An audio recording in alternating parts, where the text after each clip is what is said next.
TV pod wantiere chenro mar migago. Jatend piny William Ruto nomondo ochako wuodhe mar nono chenro mag dongruok e kaunti ma Kisumu, kama bende makelo giko ma limbe mare ma ndalo 4 kaluwo. Gie sani jatend piny ochomo Nyakach kama igeno ni odhi yawe chenro mamoko mag dongruok. Wadudre achiel kachiel kod ripota marwa Millicent Adhiambo mondo lerno kaka wuodh jatend piny osebedo e kaunti no. Millicent, erokamano kuom yudo thuolo mar loso kodwa e chenro mar migago odiochieng' ma kawuono en odiochieng' ma jatend piny Kenya William Ruto nogo tach e chuny boma ma Kisumu County ma Kisumu kaachiel kod chenro mamoko. Jopiny bende waseneno motelo kanyo korwako jatend piny. Gin ang'o ma nyalo bedo ni jatend piny ne oloso en kaachiel kod jalupne to kod kweth ma bende osebedo ka wuotho kod e gwenge mag Nyanza, limbe mare ma bende koro kaka iyangonwa gie sani en ni rumo odiochieng' ma kawuono. Gie sani winjo ni odhi e gwenge mag Nyakach. Ang'o migeno ni odhi timo e gwenge mag Nyakach?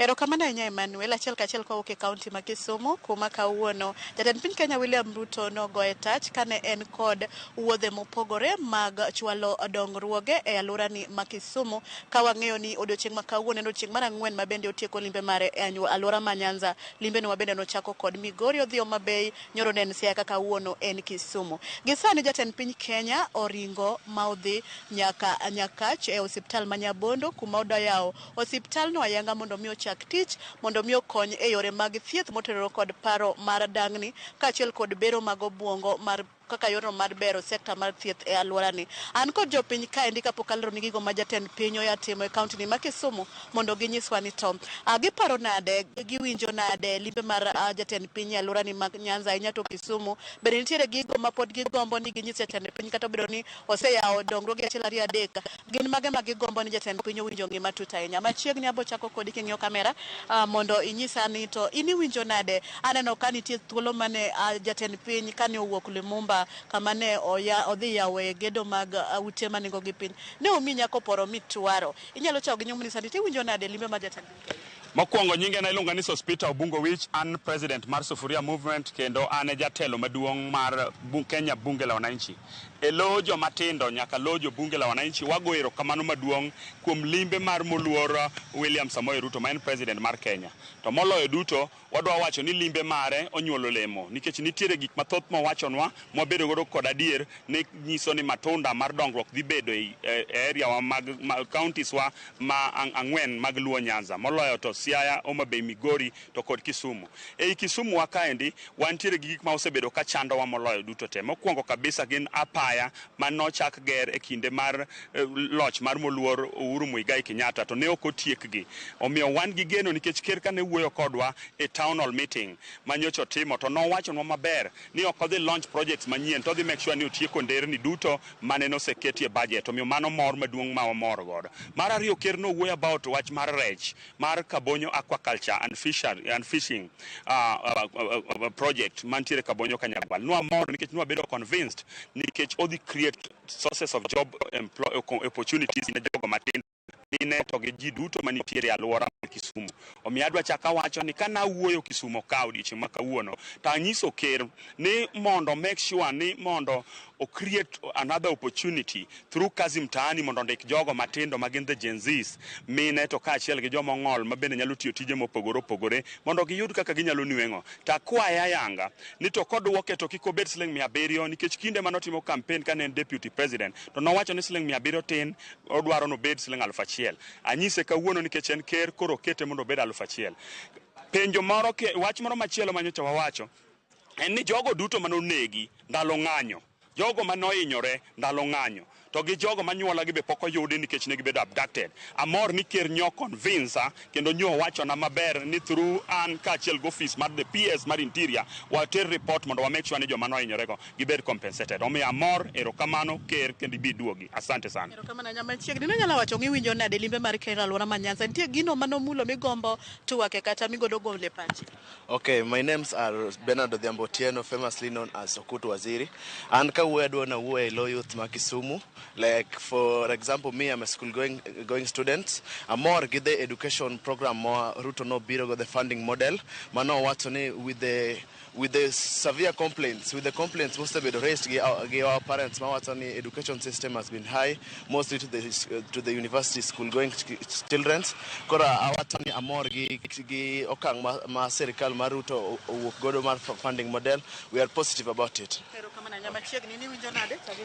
Ani luonga ni Barako Odhiambo Sultan, aja siasa Kisumu County ka kendo an youth leader e Kisumu County ka. An awuon amor e chunya kaluwore gi promise ma president nomiyowa kendo nenore ayanga ni gigo duto mosepango kendo mosepangonwa e Luo Nyanza, mosepangonwa Kisumu County ka kawuono nobiro mo launch several projects moting'o korka thieth, oting'o apaya mabe biro konyo jogewa ma tiyo gi ndara, jogewa maringo gi gari kendo jogewa matiyo gi boda. Wang'eyo maber ni Kisumu County ka waonge serious industry nikech industries wate no collapse. Our sugar industries te no collapse. Any other related economic activity manyalo kelo ne yudhewa yuto maber malong'o e Kisumu County ka onge. Amor kabisa ka president nowacho ni yudhewa mantiere odhi temo mondo revive the Kazi Mtaani initiative mane ochagi president Uhuru Kenyatta kendo en koro dhi kete maber moingo kaka ne nitiere. Agoyo erokamano kendo lo yudhe tema Kisumu County kuom rwako president kendo kete obedo safe kendo omor kodwa kabisa kaka oganda mar joluo. Erokamano inyama chiegni.